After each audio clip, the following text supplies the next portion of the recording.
You don't have to be great to start, but you have to start to become great.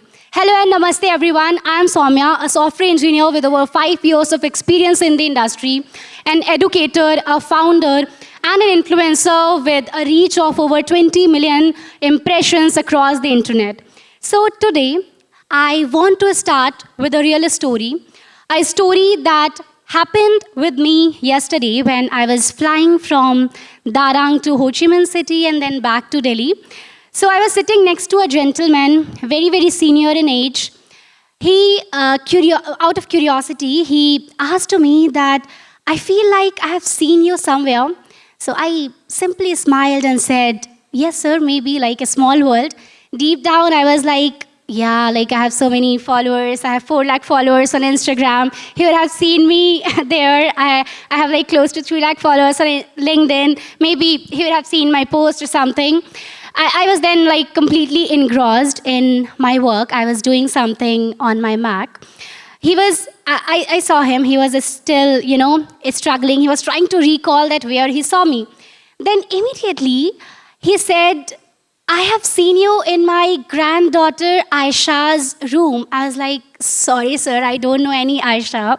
So he was like, sorry, I saw my granddaughter Aisha, who just took admission in BTech. I saw her watching you a lot on her TV, on her mobile phone and laptop. So I got him, actually, I create content around tech, career, etc. So she would be watching those videos.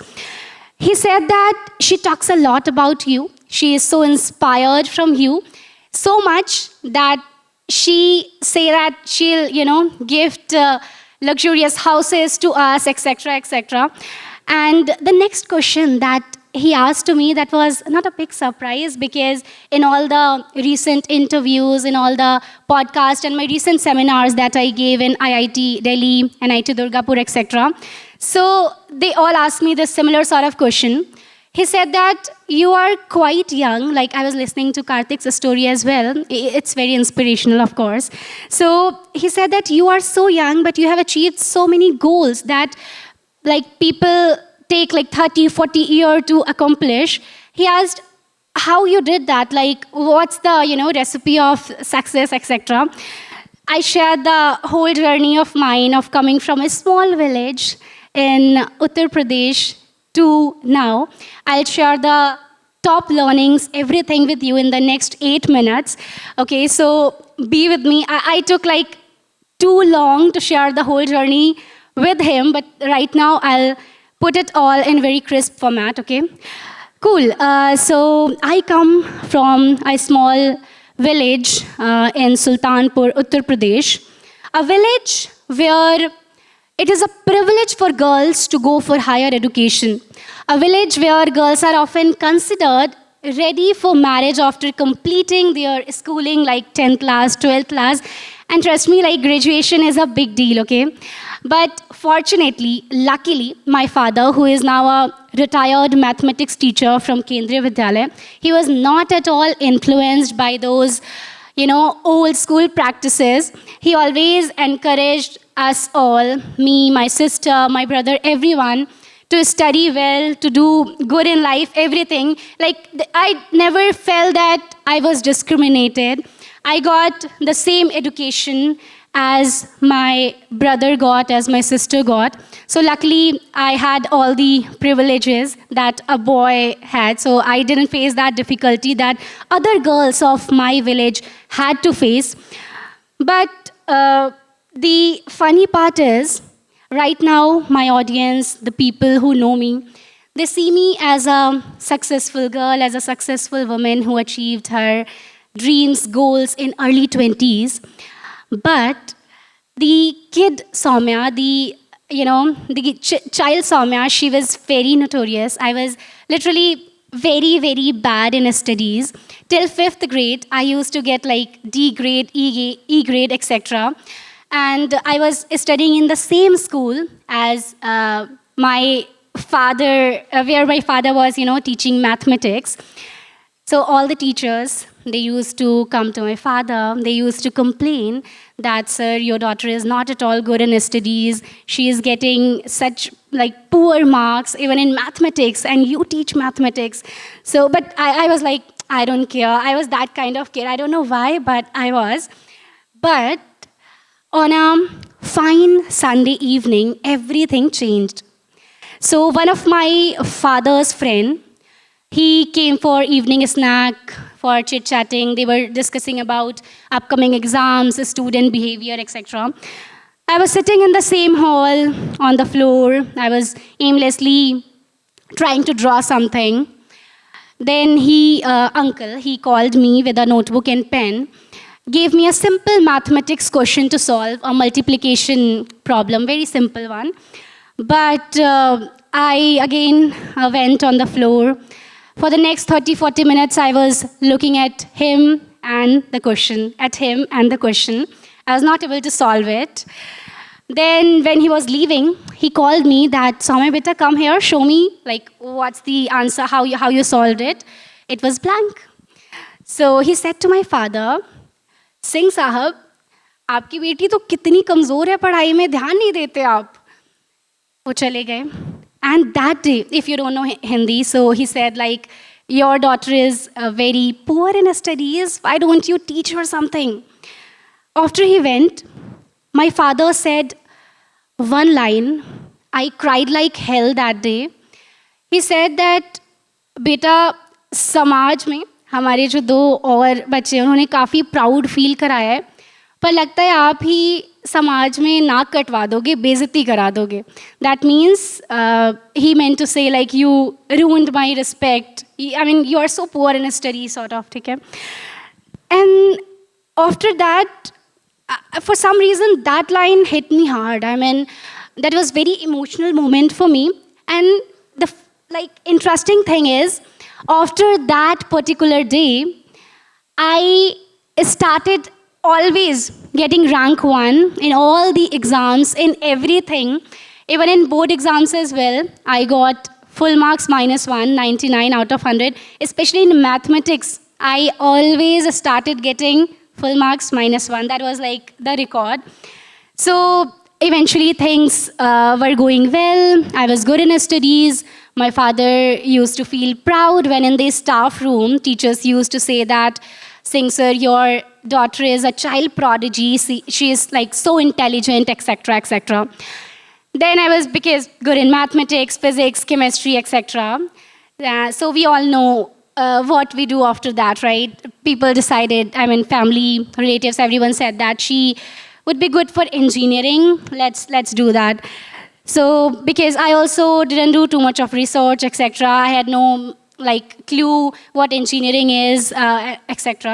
So I was like, okay, let's do BTech. So I got into a college, NSIT, Netaji Subhash Institute of Technology, West Campus. I got into the college. The seniors were there. They all were very intelligent. They all were grabbing placements of 20 lakh, 40, 50, 60 lakh. I was like, wow, that's crazy. Something really big is going on in the college. And I was very new to coding and everything. It was all very, very tough for me, literally very tough for me.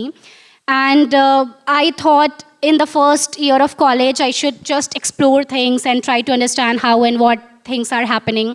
So just to figure out, just to understand that what's something I like, I kind of explored all the domains, all the possible domains. I did a normal Google search on the internet that what are the things that a college student can do, and especially that desire to pay the fees on my own, that desire to earn money while being in college, that came in me. So I used to search a lot that as a college student, what are the ways I can make money, how can I earn money, etc.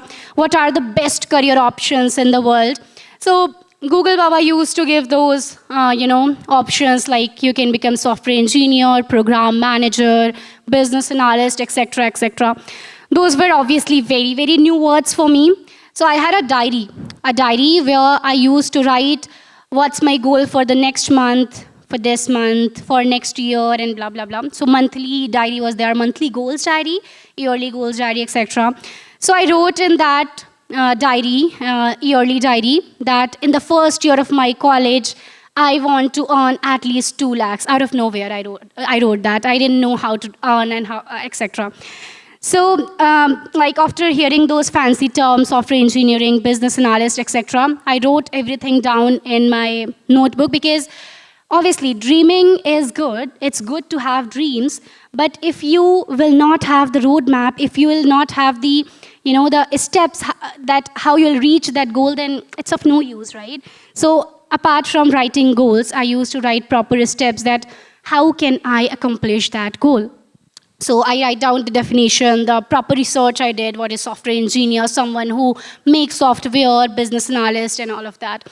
So because software engineering was something which was a common word in the college as well, seniors used to talk that I'm going to get, software engineering internship, or maybe business analyst internship, etc. So I thought of, let's go ahead with this one, software engineering internship and all of that. So I wrote down the roadmap that I had to learn a programming language, then Java, C++, all those were very, very fancy words for me. I used to cry when I used to look in those complex questions of Java, like DSA, data structure algorithm. Those were very, very tough for me. But again, my dad used to come and say that you have been topper throughout, you can do this as well, so don't give up. At some point of time, I was like, okay, software engineering is not for me, I can't do this. I can explore the other niches, other domains, but not this one. But I'm glad I didn't give up. I kept on trying. I kept studying the theory part. I kept doing questions on LeetCode, etc., etc. The typical roadmap I followed. And by the end of the first year, I started earning decent. So my first internship was a remote internship, Canada-based startup it was. So I worked there. The first stipend that I got was around 25K per month or something, which was very good for a kid, for a student of first year, right? After that, I learned a lot of skills. I heavily focused on mastering skills like application development, how to develop applications. And to be honest, I had no such guidance, no such mentorship, because in my family as well, no one was from engineering background, right? But I used to normally search on the internet, and that time I had no such like creator, guider, educator. Like you folks have so much of content on the internet now, right? And that is one of the reasons why I try to create content. I try to educate people, guide people, because in my time I literally missed a lot of opportunities. I missed a lot of cool things which I could have easily accomplished. For example, the awards, the honors that I got, like International Open Source Award, I was winner of that globally. I mean, so many applications were there. Similar to that one, there are like hundreds of opportunities, which even I think you would be missing on because you are not aware of that, right? And that's why I try to create as much post, as much videos around these hackathons, opportunities, so that people don't miss out on those, right? So eventually my journey was going good. I started learning a lot of skills, and eventually when I started doing freelancing, specifically in application development niche in the domain, I was getting very good money. Like if there is some like shopping kind of app, for the same app, Indian client used to pay like 15,000, 18,000, but for the same project, the international client from US, etc., they were happily paying 1.8 lakh, 2 lakh, etc. So I started making good amount of money from freelancing by doing these remote internships. But the challenge was in my like family, they always focus on rank, marks a lot. I mean, I was doing good in all of these. I was doing internships. I was building a good, profile of mine, portfolio of mine, resume. But my dad was like, no, beta, I want you to get gold medal because that's a record in our family. So luckily, I maintained rank 1. I was gold medalist as well in my college throughout. Alongside that, I was managing all these things. To be honest, it was not at all easy. I mean, there used to be days when I used to write code, I used to finish those freelancing projects till 4 a.m., 5 a.m. in the morning. And then, like, I had to rush to college at 7 a.m., so just 1, 2 hours of sleep. So that was a lot of hustle, to be honest. But I'm glad I did that because there are phases in life which need different sort of attention, right? And this phase in your life, to everyone who is listening to me, to all the young audience out there, this phase of your life is, trust me, very, very important. If right now you cut down all the distractions and if you just focus on yourself, if you become selfish for the next 1 year, for the next 6 months, and just focus on your growth, skill up yourself, learn one skill, master one skill, trust me, money will follow. Because if you are skilled, if you have good knowledge, there is a lot of demand in the industry for skilled people, right? So during the college days, I explored all the niches, all the domains.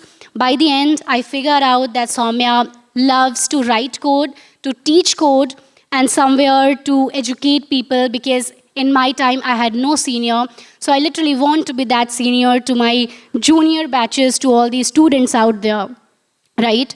So, like, from my journey, the only thing I would say to you is, in your young phase of life, try to educate yourself, invest in your skills. That's the best sort of investment that you can do to yourself. Once your career, the finances, these things will be sorted, other things will smoothen up slowly, right? So try to educate yourself, focus on yourself, and you will be able to become a voice of change, which is the theme of this TEDx talk.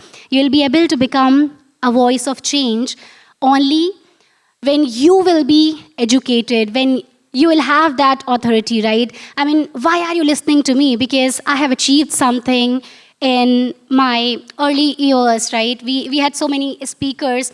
They all have achieved something, and that's why we were listening to them, right? If you will have, like, no achievement, if you will not be successful, then the harsh truth is no one will listen to you, right? So focus on yourself. Try to get successful. Decide that goal. Go and write down those goals in your diary today. Start working from today. And I'm pretty sure miracles do happen. So all the very best to all of you for your career ahead. And thank you for having me.